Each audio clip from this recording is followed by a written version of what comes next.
और महात्मा नारद जी भी उन्हें नहीं जगा पाए। लोगों की बातों को सुन करके मुझे बड़ी चिंता सताने लगी, तो मैं सीधे बद्री धाम में आ गया।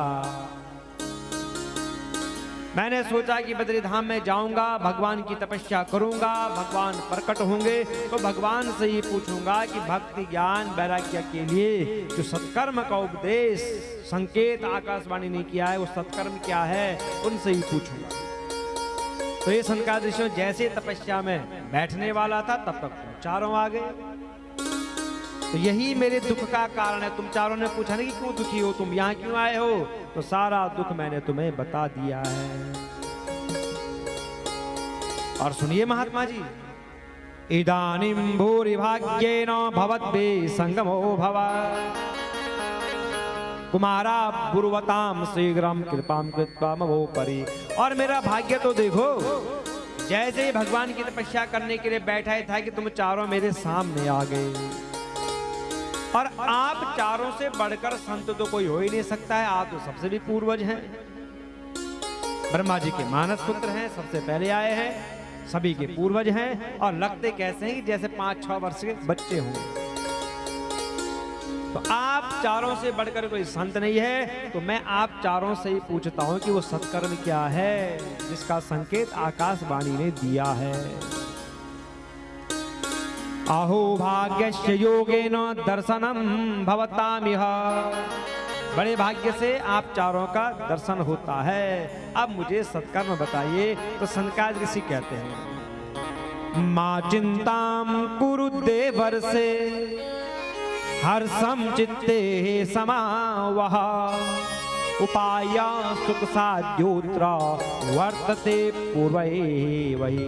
देवर्षि आप क्यों चिंता कर रहे हैं, आप तो सदैव चिंतन में लगे रहते हैं। अरे ज्ञान वैराग्य भक्ति के उद्धार के लिए, उनको स्वस्थ करने के लिए जो उपाय हो पहले से विद्यमान है, उपाय पहले से ही बना हुआ है।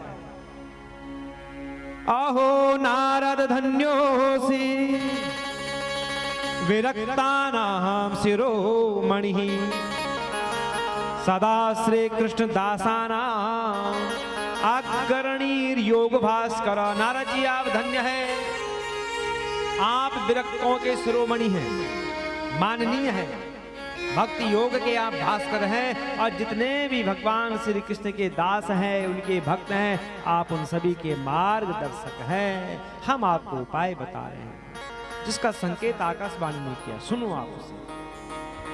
सत्कर्मं सूचको नूनम ज्ञान यज्ञः स्मृतो बुधे श्रीमद् भागवतालापः सौतु गीता शुकादिभिः।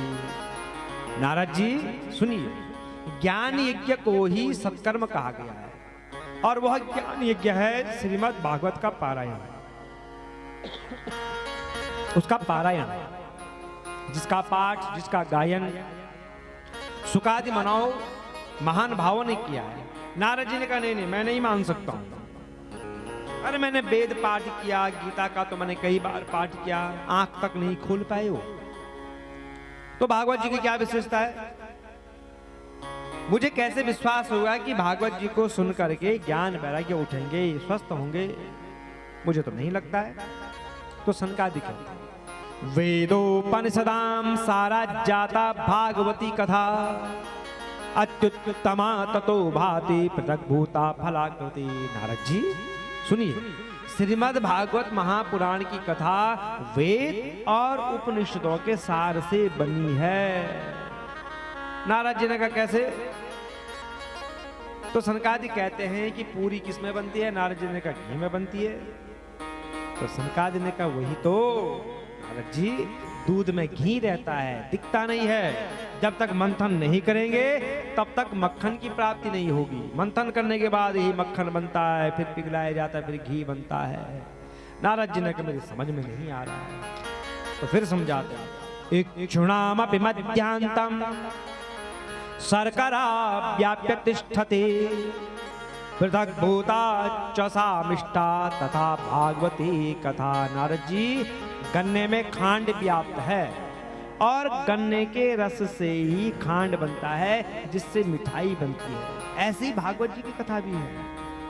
गन्ना है वेद, उसका रस है भागवत। मंथन करने पर ही बनता है। यह भागवत पुराण वेदों के समान है। भक्ति ज्ञान वैराग्य की स्थापना के लिए वेद व्यास जी ने इस पुराण को प्रकाशित किया।